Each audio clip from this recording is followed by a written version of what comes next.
RTO checkpost ಮೇಲೆ ಲೋಕಾಯುಕ್ತರ ದಾಳಿ.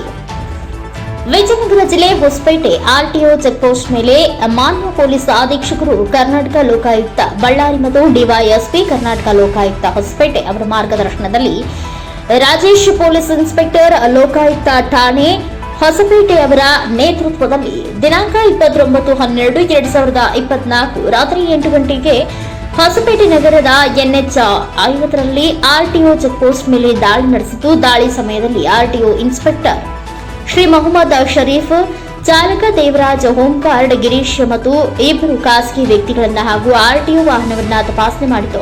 ತಪಾಸಣೆ ವೇಳೆಯಲ್ಲಿ ಅಗತ್ಯ ದಾಖಲಾತಿಗಳು ಮತ್ತು ರೂಪಾಯಿ 51,610 ರೂಪಾಯಿಗಳನ್ನು ವಶಕ್ಕೆ ತೆಗೆದುಕೊಂಡು ಪರಿಶೀಲನೆ ನಡೆಸಿದರು. ಈ ದಾಳಿಯಲ್ಲಿ ಪೊಲೀಸ್ ನಿರೀಕ್ಷಕರಾದ ರಾಜೇಶ್ ಎಸ್ ಲಮಾಣಿ, ಸಿಬ್ಬಂದಿಯವರಾದ ಸುಭಾಷ್, ಸುರೇಶ್, ಶ್ರೀನಿವಾಸ್, ರೇಣುಕಪ್ಪ, ಕುಮಾರ್ ನಾಯ್ಕ್, ಚನ್ನಬಸಪ್ಪ ಅವರು ಪಾಲ್ಗೊಂಡಿದ್ದರು. Chigateri Jayappa, NKS TV4 news, Vijayanagara.